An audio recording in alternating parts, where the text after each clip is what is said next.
This is Akashwani, the news read by Morgan Bagra. Prime Minister Narendra Modi has said India and America have stood firmly together in the fight against terrorism and both agree that concrete action is needed to eliminate cross-border terrorism. Addressing a joint press meet after holding bilateral talks with US President Donald Trump at the White House in Washington, D.C. today, Mr. Modi said India and US have announced to sign a new 10-year framework for a major defense partnership in the 21st century. The framework, which will run from 2025 to 2035, is aimed at strengthening defense ties between the two countries. During the meeting, US President Donald Trump said India and the US have agreed to work together to help build one of the greatest trade routes, the India-Middle East-Europe Economic Corridor. He announced a key agreement aimed at making the US the leading supplier of oil and natural gas to India. Both the countries underscored the importance of US-India collaboration to ensure energy affordability, reliability and availability and stable energy markets. Prime Minister Narendra Modi has said that India and Thailand share deep cultural ties that span over 2,000 years.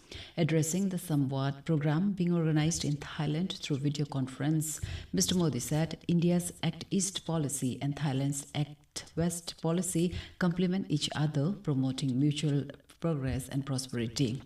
He said it stands as a beautiful example of the shared philosophical and spiritual traditions of Asia. The Prime Minister said this conference highlights that the Asian century is not just about economic value, but also about social values.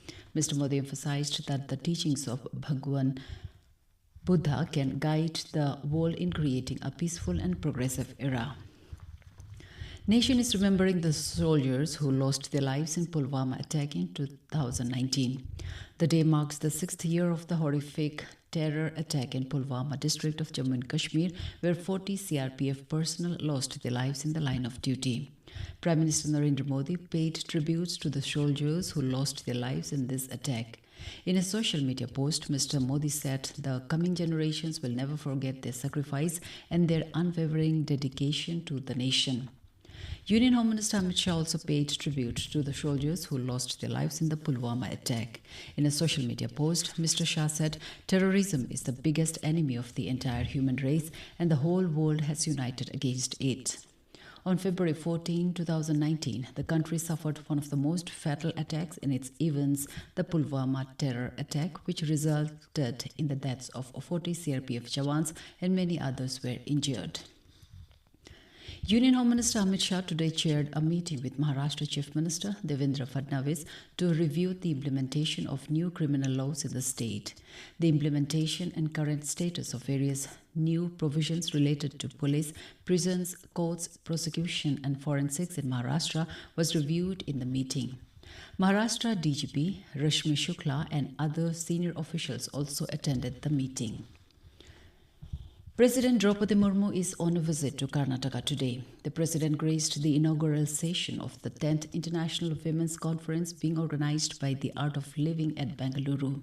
Speaking on the occasion, President Murmu said that in the present age of advancements in technology, we must ensure that our human values remain intact. Tomorrow, the President will address the Platinum Jubilee celebration of the BIT Mesra at Ranch. The Central Consumer Protection Authority (CCPA) has imposed a penalty of 3 lakh rupees on IITN's Prashikshan Kendra Private Limited for advertising misleading claims regarding the result of IIT JEE exam. Consumer Affairs Minister said the decision was taken to ensure that no false or misleading advertisement is made of any goods or services which contravenes the provisions of the Consumer Protection Act. CCPA has so far issued 46 notices to various coaching institutes for misleading advertisements.